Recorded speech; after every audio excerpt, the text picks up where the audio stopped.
Sejam todos muito bem-vindos em mais um debate político. Aqui é Letícia Barbosa agradecendo a você, minha querida audiência, pela sua participação e continuidade aqui conosco. Hoje nós estamos recebendo o vereador Diego Afonso. Seja muito bem-vindo, vereador. Eu te agradeço a oportunidade, Letícia, dou aqui meus cumprimentos a todos os internautas, a todos que acompanham esse grande programa que é o debate político e esse portal que leva informação comprometida, que é o Convergente. Diego, olha, na última vez que você esteve aqui, você estava na sua campanha, participou de um momento que você estava se apresentando realmente como candidato e hoje, de certa forma, retorna já como vereador com um pouco mais, acho que uns 2, 3 meses realmente com o seu mandato. E eu quero saber como é que tá na Câmara Municipal, o que mudou da campanha para agora, além do cargo, né? Como é que estão as coisas? Letícia, eu tive a felicidade também de ser escolhido pela bancada e pela direção estadual do União Brasil. Eu fui nomeado líder, né, e ter uma responsabilidade, né, de ter aí uma bancada que já iniciou grande e que hoje o União Brasil deve aprovar a federação com progressista, que tem 2 vereadores, que é o Rodrigo Sá e o Rodrigo Guedes, né? Portanto, a maior bancada será essa federação, não tenho dúvida que o TSE deve aprovar semana que vem, sobre a condução do nosso governador Wilson Lima, já chancelado isso pela nossa presidência nacional, que é o presidente Antônio Rueda. E isso nos dá, com toda certeza, a responsabilidade.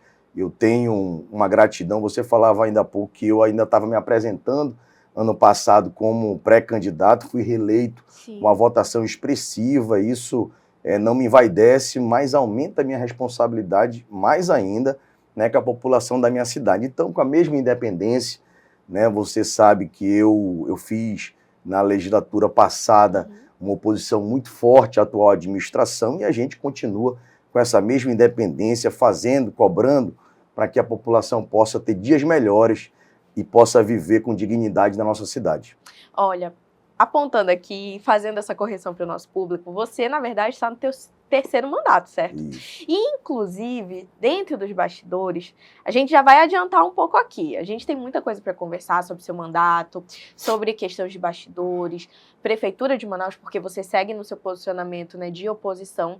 Mas existem aí alguns murmurinhos nos bastidores, ano que vem, eleição estadual. Existe a possibilidade de você concorrer para deputado estadual? Claro, eu acho que a União Brasil terá candidatura majoritária, né? Nós temos aí uma candidatura que está em construção, do nosso candidato a senador, que é do governador Wilson Lima. O nosso grupo tem a maior bancada na Assembleia, tem a maior bancada agora com essa federação na Câmara Municipal de Manaus, fez o maior número de prefeitos, é sem dúvida o maior partido do estado do Amazonas e agora será, aí com 109 deputados, com o maior número de vereadores, será uma das federações mais fortes, né, a nível nacional. Então é natural, né, que se nós tivermos inseridos, seja num projeto para deputado estadual, eu estarei preparado, Letícia, né, tendo em vista que eu represento um grupo político, né, lá do sul do Amazonas, né, que é liderado e capitaneado pelo meu pai, deputado estadual Adilto Afonso, que está no seu 6º mandato, né, tem aí praticamente 30 anos de vida pública, e isso é natural que passe por ele também, mas eu acredito que a maturidade política já chegou, né? Eu estou no meu 3º mandato, tenho aí, passo aí os 10 anos também de vida pública, vou complementar esse ano, apesar de novo, mas a gente tem uma maturidade política e que demonstrou nessa minha última eleição, nessa votação. E essa pergunta sua, eu respondo que eu vou estar preparado para o desafio que 2026 me apresentarem. Como eu sempre tive, independente daquele momento ou processo, eu acho que política é construída com o seu grupo e com os segmentos que você representa. Se acharem que realmente eu mereço ser candidato, for indicado pelo partido, naturalmente eu vou estar preparado para seguir.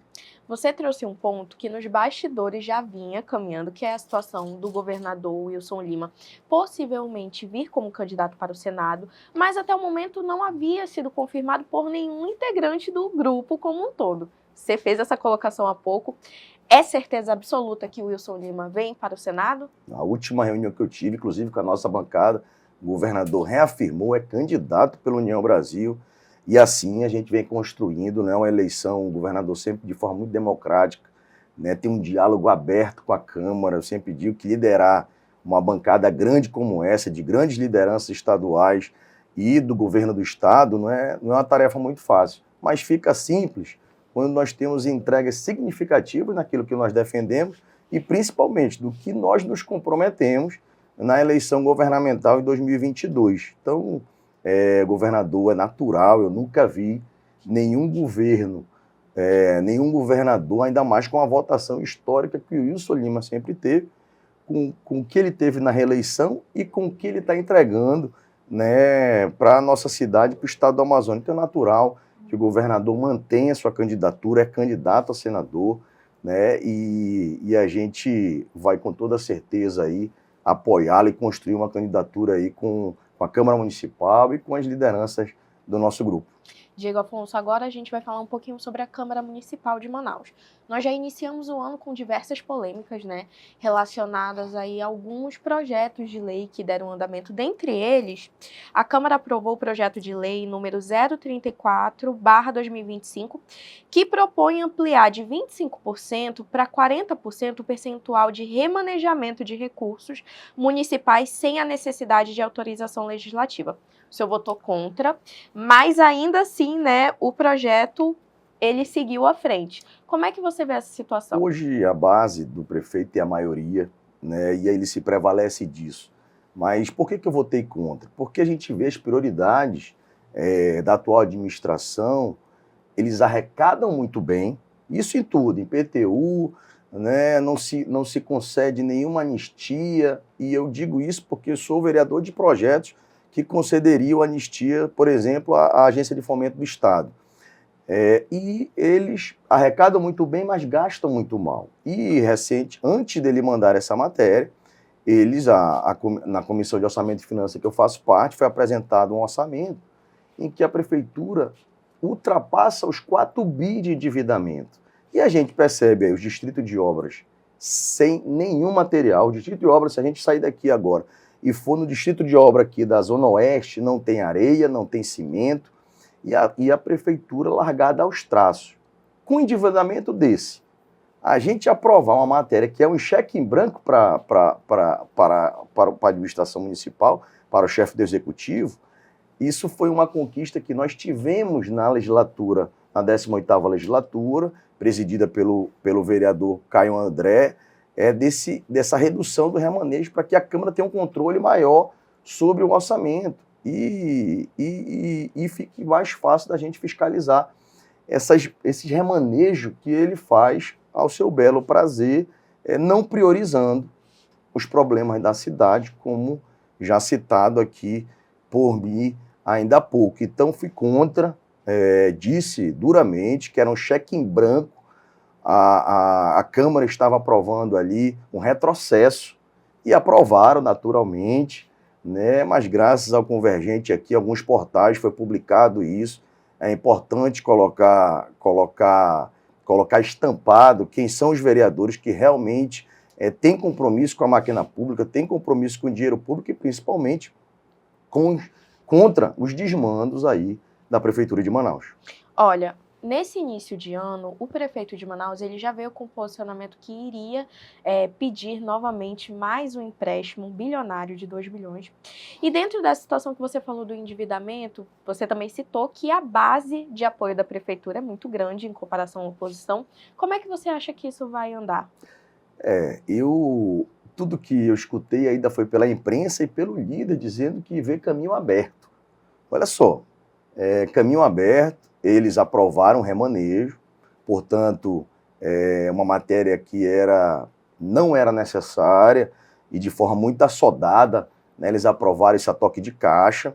Vejo com maus olhos, né, eu não sou contra nenhum investimento para a cidade de Manaus, porque é isso que a base tenta mostrar com aqueles que fazem oposição fundamentada. Jamais serei contra. Agora, eu sou contra a matéria, por exemplo, o último de empréstimo, aqueles 580 milhões às vésperas de eleição, eu sabia que era só para eleição, que a população não viria nenhum investimento em infraestrutura, não veria as 10 mil ruas, nem a Praça da Bíblia, que se você não se recorda, mas continha no corpo do projeto, ainda mal redigido, e depois ele ainda culpou a Câmara, né, por conta do atraso para o projeto ser sancionado, né, porque havia uma divergência no corpo do projeto que o Ministério de Economia, de Economia, que o Banco Central exigia para liberar a operação de crédito.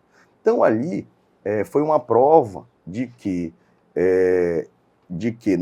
se não houve, se aqueles 580 milhões que eu fui contra, ele terminou o mandato e não melhorou a infraestrutura, não investiu em drenagem, desacionamento dos igarapés, né, não conseguiu, de 10 mil passou para 7 mil, depois passou para 6 mil ruas. E o governo já tinha feito o maior convênio da história, que foi o Asfalto a Manaus, vocês se recordam disso. E ele sequer prestou conta disso, né? Existe muito problema no Tribunal de Contas, fortes indícios de superfaturamento e um empréstimo nas vésperas da eleição que não houve nenhum investimento plausível para justificar um próximo empréstimo. E ele já está anunciando disso exatamente por esse endividamento que a Secretaria de Finanças apresentou na comissão, no COAF, da Comissão de Finanças da Câmara. E que me assustou muito. Eu indaguei, inclusive, a subsecretária e os técnicos ali da Secretaria de Finanças, né? Eles vão precisar defender muito para apresentar um empréstimo desse. Mas, respondendo de fato a sua pergunta, a população vai ter que, com certeza, acompanhar isso de perto, né? Porque eu não vejo dificuldade para eles aprovarem isso, não. Tendo em vista que eles aprovaram um remanejo contra o que exatamente foi uma conquista da 18ª legislatura, dando um cheque em branco para o prefeito, porque tem a maioria e se prevalece, talvez, disso nas decisões da Câmara Municipal de Manaus. Agora nós vamos dar início a um quadro que é muito querido aqui do debate político, que é o nosso jogo das cartas. E dentro dessa situação, você já esteve aqui antes, você conhece, você escolhe uma carta e dependendo da personalidade política que estiver aqui, você faz o seu comentário. Davi Reis. Davi Reis, que é presidente da Câmara Municipal de Manaus, faz parte, né, da base do prefeito de Manaus. Davi Reis, ele, de certa forma, aqui no debate político, a gente faz algumas perguntas para também levar a população a entender como é a relação dos vereadores entre si na Câmara Municipal de Manaus. Alguns dos vereadores que vieram aqui fizeram duras críticas ao Davi Reis, direcionando a questão que, por ser de base, ele realmente passa panos quentes para o prefeito de Manaus. Outros vereadores, apesar de ainda oposição, fazer declaração que ele vem apresentando uma melhoria na sua gestão. E você, como vereador, eu quero saber um pouco da sua opinião. Eu vejo a administração dele com bons olhos, tá? Quando se refere a parlamento. Eu votei no Davi Reis e não votaria se não fosse para que ele pudesse gerir para os 41 vereadores, sem distinção. E automaticamente que ele consegue fazer isso, ele vem fazendo, tá? Já com uma grande diferença, inclusive, por exemplo, a decisão do concurso público, né, de anular o concurso público, foi discutido com todos os vereadores foram convidados em cima da manifestação do Ministério Público, né? Então, assim, só isso aí, uma decisão como essa, de forma muito transparente e aberta, já demonstra que ele está gerindo a casa com os 41 vereadores para os 41 vereadores e os servidores, né? Com uma medida dura em cima, é claro, de toda uma investigação que foi feita pelo Ministério Público, e isso já demonstra que ele vai tomar as decisões com a gente. Mas faço esse elogio, estou muito entusiasmado, é muito cedo para a gente ver esses investimentos que ele precisa fazer na casa e para os servidores e para os legisladores, né? O presidente da Câmara, ele é nada mais, nada menos que o gestor do orçamento, que é para estruturar o mandato de cada vereador e os servidores, né? Então, eu vejo já o início com bons olhos da administração, da gestão do Davi, e faço uma adentro o que fiz na última sessão. para que ele tenha isonomia com as bancadas, né? Para os 41 vereadores, o direito da fala, né? O direito de projetos e principalmente do cumprimento das emendas, que isso precisa ser muito levado a sério, porque é um dispositivo que cada vereador aprova dentro do orçamento. Se tem diferença com A, B ou C, é preciso que ele tome rédea da situação e resolva de forma igualitária para todos os colegas. Perfeito. Vamos para mais uma carta. Estamos aqui com o senador Omar Aziz. Senador Omar Aziz. Exato. O senador Omar Aziz esteve aqui no debate político, participou conosco, e dentre as colocações que ele fez, foi relacionado que ele quer, que ele está como pré-candidato para o governo do estado. O senador também fez uma colocação que repercutiu muito, que foi que ele estaria aberto a conversar e a composição com o grupo do governador Wilson Lima. De contrapartida, mais um integrante do grupo dele fez uma colocação que isso seria quase impossível, seria a possibilidade de 1%. Você que faz parte do grupo do governador Wilson Lima, existe a possibilidade dessa composição? Existe, o governador Omar, inclusive, existe prefeitos do nosso grupo que foi capitaneado, foi inclusive filiado no partido do Omar. O Omar, ele reúne, eu acredito, todas as qualidades e lideranças do que um governador precisa. O Omar foi historicamente também aprovado na sua última gestão. O Omar vem fazendo um grande mandato no Senado. O Omar, no interior do estado, e eu falo porque minha família é interiorana, ela é lá do sul do Amazonas, e o Omar tem o apoio significativo de ex-prefeitos, de prefeitos e atuais administradores na gestão pública interiorana. Então, ele é com certeza um forte candidato. O Omar dialoga muito bem com o grupo do União Brasil, dialoga com o nosso grupo, né? Eu tenho um respeito muito grande pelo senador Omar e eu não vejo nenhuma dificuldade do Omar construir essa candidatura, e já vem fazendo isso, né? Seja com o grupo do União Brasil, como também com todos os grupos, né? O Omar tem muito feeling, muita sensibilidade, de diálogo e, principalmente, tem palavra. Perfeito. Vamos aqui com a última carta. Estamos aqui com o prefeito Davi Almeida. Você é um vereador hoje de oposição. A primeira pergunta que eu quero te fazer, de 0 a 10, como você avalia o início dessa nova gestão de Davi Almeida, que foi reeleito? Totalmente insuficiente, né? Não passaria, ficaria reprovada, ao meu ver, porque o Davi, ele está em desencontro com a realidade de Manaus. Você vê, hoje eu estava vindo para cá, para sua entrevista, e o artista Sidney Magal acabou de cancelar. Foi preciso a população se manifestar contra todos esses absurdos que a administração pública vem cometendo, né? E foi para a página do cantor, né? E o Sidney Magal, a revelia do que era a vontade do prefeito. Vocês acompanharam isso, ele queria manter o show, disse que uma coisa não tinha nada a ver com a outra, e isso demonstra que o prefeito está de costa, né, para a realidade da cidade de Manaus. E eu vou mais além.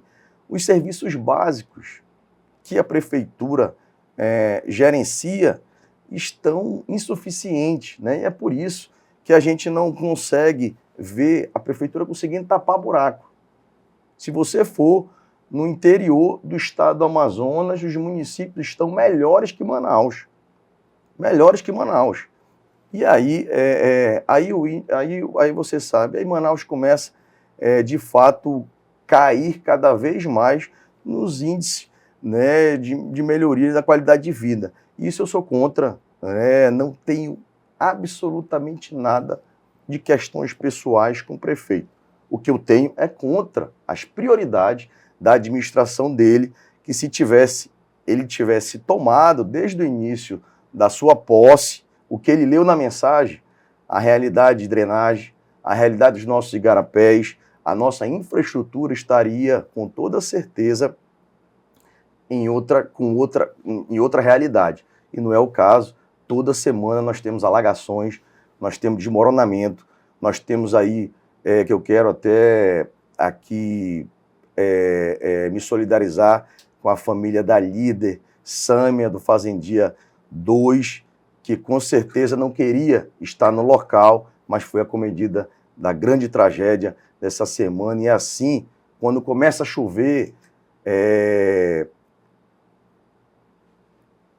todos nós que somos agentes públicos ficamos de mãos atadas, mas a responsabilidade a gente não vê do chefe do executivo de realmente enfrentar os problemas e resolver.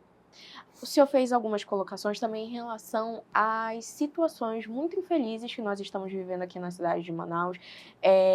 Agora, o início do ano, eu sinto que ele vem sendo um momento de muita dificuldade para a população. Dentre elas, claro, nós entendemos que tem as causas, né, naturais, que realmente ninguém tem como controlar, mas a cidade ela vem sofrendo, e isso não é de hoje, em relação à sua infraestrutura.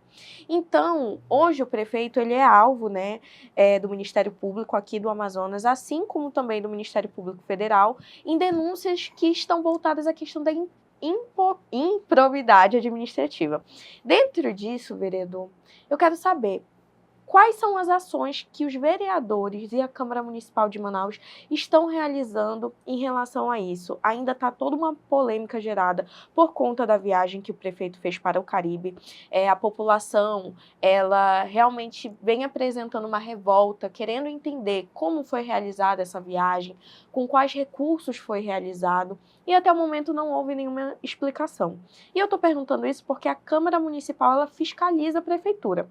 E também o prefeito. Como é que está essa situação? Esse é o principal, eu acho que é o principal pilar de qualquer parlamentar, é de fiscalizar. Se o vereador faz isso, eu não tenho dúvida que a execução dos serviços públicos melhora a qualidade de vida. Agora, se somente um percentual pequeno não faz, acontece o que vem acontecendo com a Câmara, né? Requerimentos de pedido de explicação não passa, né? A base do prefeito acha seu belo prazer de derrubar, né? E aí o prefeito, no outro dia, ainda tenta dar uma explicação de cunho pessoal, mas não prova nada. Então, cabe agora aos órgãos fiscalizadores, né? Eu tive acesso a um pouco às denúncias que estão chegando do Ministério Público Federal, tudo muito superficial, mas o que nós precisamos é, de fato, dessas explicações. O prefeito, a atual administração, ela confunde muito a vida pública com a vida privada dela, estão misturados, né? A gente vê, desde o início, os escândalos são volumosos na sua família, no seu meio e na sua vida pública, né? Tá todo mundo no mesmo balaio, isso é um agravante, né? E aí ele fere o princípio da impessoalidade todo dia, da improbidade todos os dias. E isso é o que é o nosso dever, de continuar fiscalizando, atento, para que a gente consiga aí reduzir o máximo possível a corrupção e, principalmente, a má prestação do serviço público. A gente vê o início, aí você me perguntava, a Prefeitura de Manaus deixando subir a tarifa de água da cidade de Manaus, a Prefeitura deixando subir o transporte coletivo, a passagem de ônibus, a Prefeitura, o IPTU foi aumentado e eles jogaram a cortina no passado também na mesma coisa, e a população, pelos números, mais de 50% inadimplente ao IPTU. E sabe por quê? Eles dizem que é uma questão cultural disso.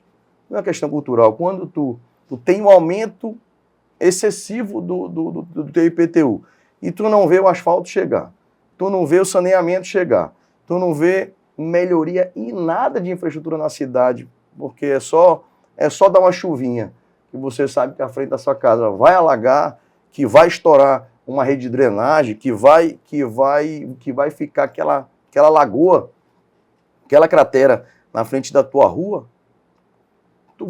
Tu sabe que o teu recurso que tu está pagando, que é para ser revertido em benefício de serviço público, não chega na população. E aí o cara não paga de revolta, né? Não paga porque ele não tem um serviço de qualidade prestado pela Prefeitura de Manaus. E o nosso desafio é esse.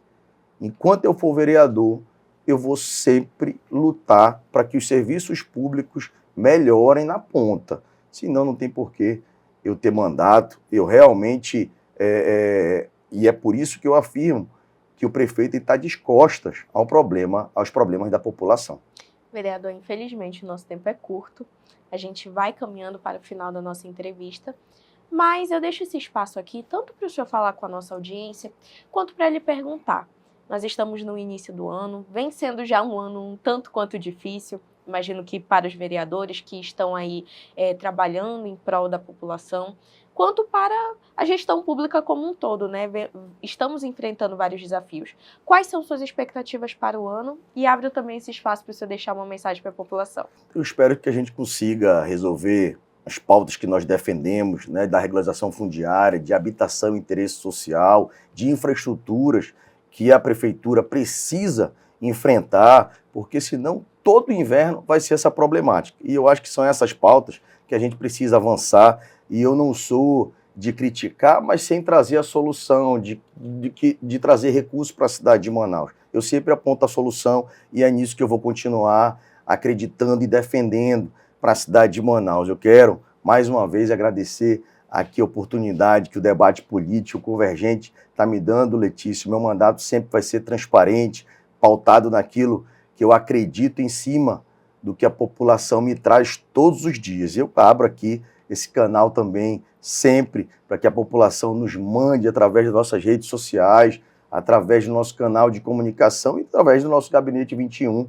né, que está aberto de segunda a segunda para a população trazer a sua reivindicação e, principalmente, fazer o que nós falamos de mandato participativo. Esse aqui foi mais um debate político. Agradeço muito pela sua participação. Toda terça-feira, às 8h30 da noite, o nosso compromisso é aqui no canal 8.2. Muito obrigada pela sua participação e até a próxima.